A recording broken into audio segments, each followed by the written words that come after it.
حیواناتو ته په زړه کې الله دا ورچولی دی چې ستا د تخلیق مقصد د انسان خدمت دی. نو حیوان ته موږ وکتل،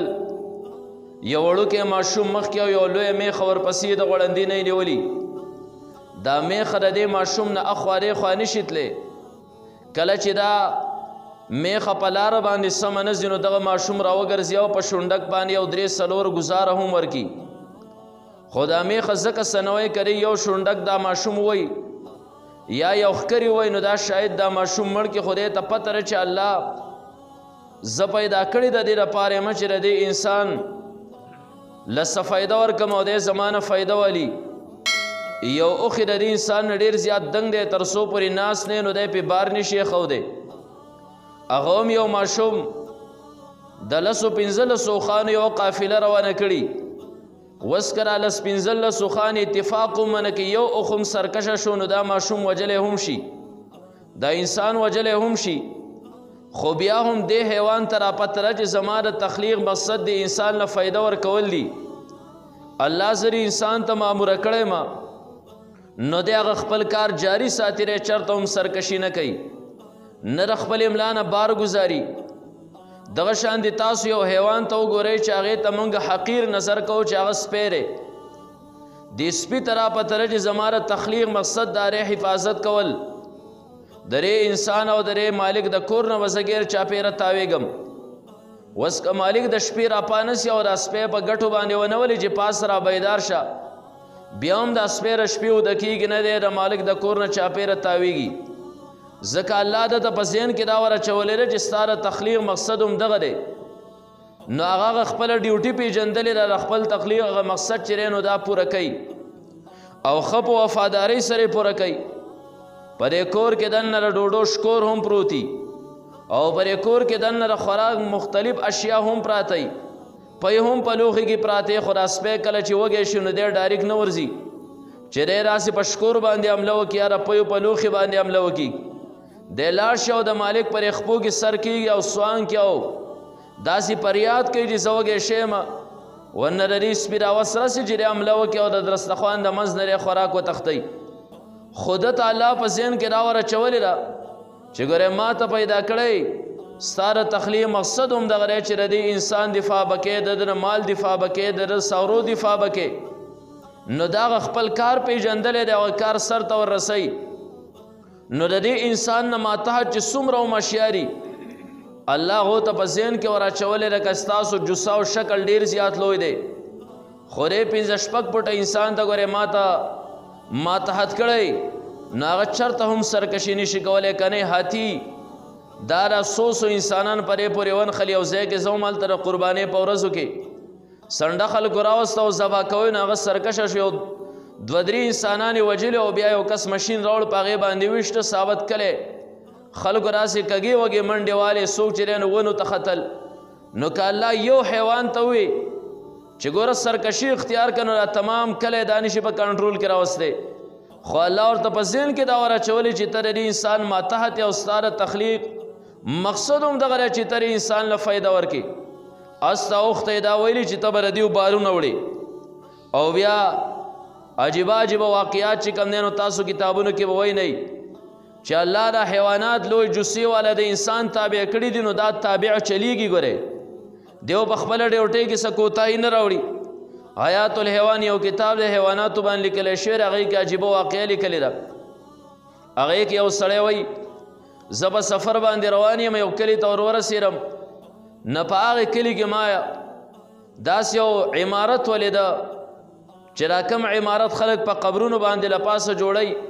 دا ګمبد شانته راسې یو ګمبد شکل ما ولیده.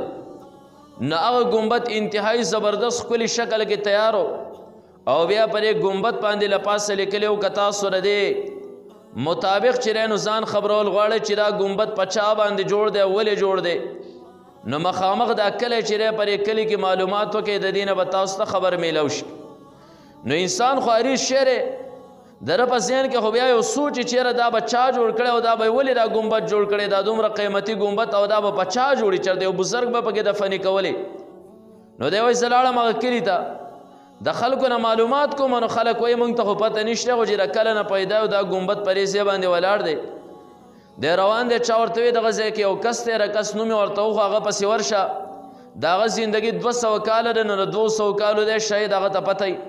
ځکه دا ګمبد د 100 کالو مخکینی دی دی وایي زه ورغلمه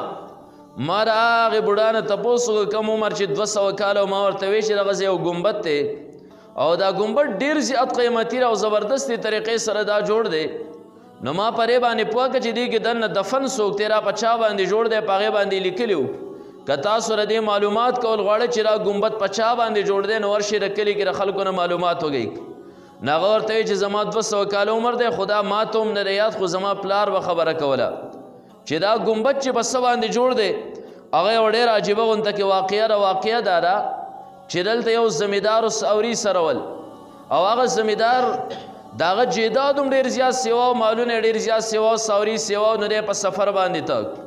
نو د هغه یو سپی هغه سپی ډېر زیات وفادار و د هغه سره به ګرځېده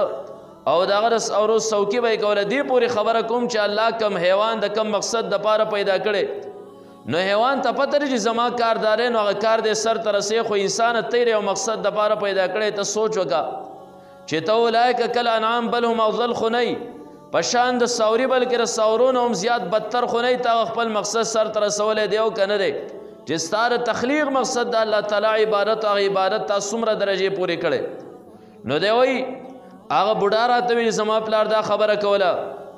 چې دلته زمیندار او دغه لوی جیداد او بلا مالونه او نو دا سپی به د هغو په ساورو باندې ګرځېده څوکۍ به یې کوله او یو وفادار سپی و دغه یو پیره دا سړی په سفر باندې ځي نو ده وی چېرې زه په سفر ځم دا سپی را سره هم ځي نو دا وتړئ نو سپی وتړو په دغه کور کې د دی او وینځه و هغه وینځه پرې ژبه باندې چاړې وه ګونګۍ وه نو دا هم پرې کور کې پاتې شو نو د ده چې کم نوکر هغه پی د ساورو نه راولوشله او لاړ په یو تاخ کې د پاسه کېښودل چې کوم ځای را سپیری او ګونګۍ هم دغه ځای نه کتل هغه وینځه نو په هغې باندې له پاسه سر کېنښودو نو یو زهریله مار راغه هغه پیو کې خوله ورښکته کړه هغه زهریله پی هغه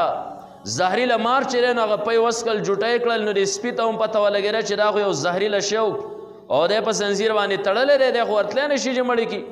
او دی خو ګونګۍ هم ولیدل کومه وینځه چې د ده په جو باندې چاړې وه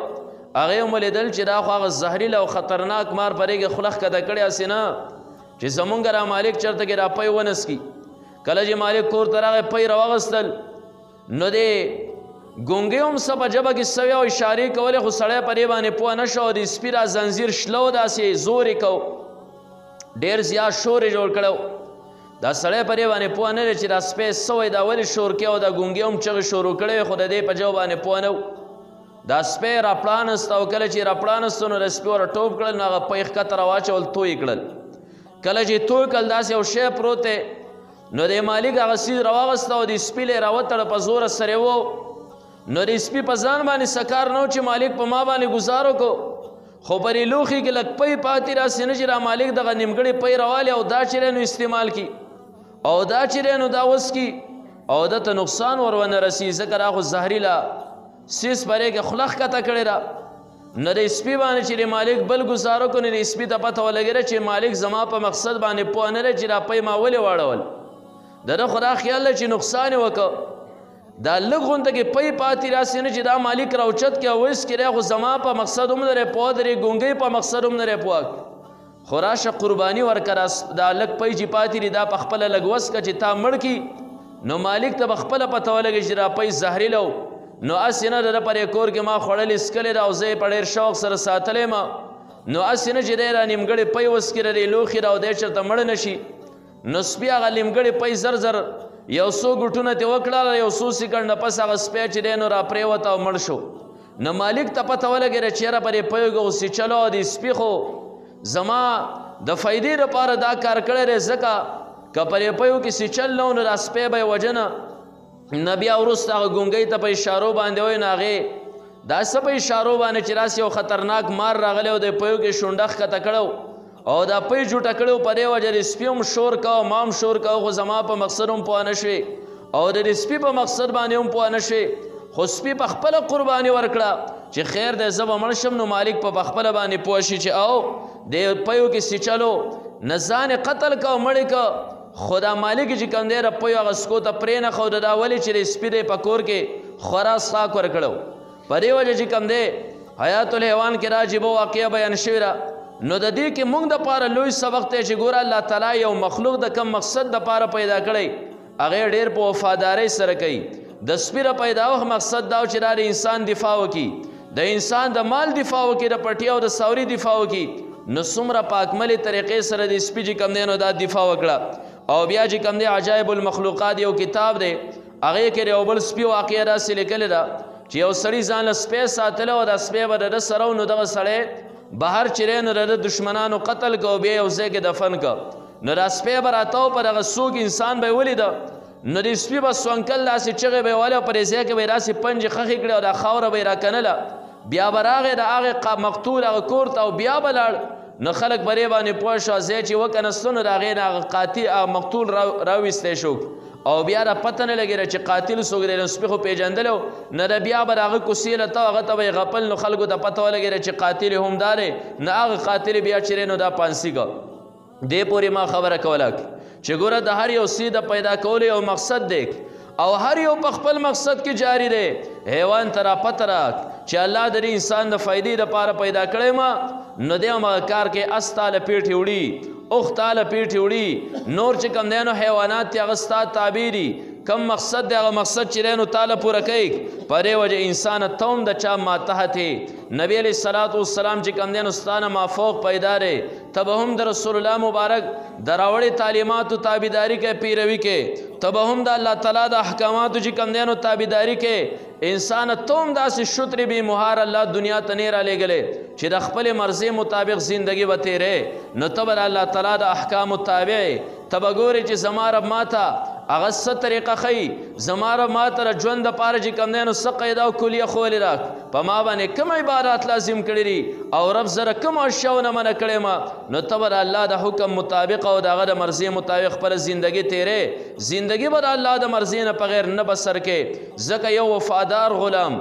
وفادار غلام چې کوم دی، یو نمک حلال غلام چې دی، دی د خپل آقا نه نمک حرامي نه کوي، دی د هغه ډېر زیات خیال ساتي او الله زمونږ حقیقي مالک دی. نو ای انسانه ما غرک بربک الکریم الذي خلقک فسواک فعدلک فی ای صورت ما شاء رکبک. دا هغه رب العالمین نه ته څه شي په دوکه کې غورځولی؟ کم ذات چې ته پیدا هم کړې د دنیا یو معمولي غلام، هغه د خپل آقا او مالک چې کوم دی هغه بنده هم نه وي، د هغه غونته انساني، خو چې هغه آقا یې واخلي نه دی د هغه هم ډېر زیات تابعداري. بیا هغه رب ما غرک بربک الکریم، د هغه رب الکریم نه انسان ته څه شي په دوکه کې غورځولی چې الله پیدا هم ته کړې، ستا جسم چې کوم دی نو برابر پیدا که، په کم صورت او شکل کې الله غوښتل بیا هم چې کوم دی نو ته پیدا کړې.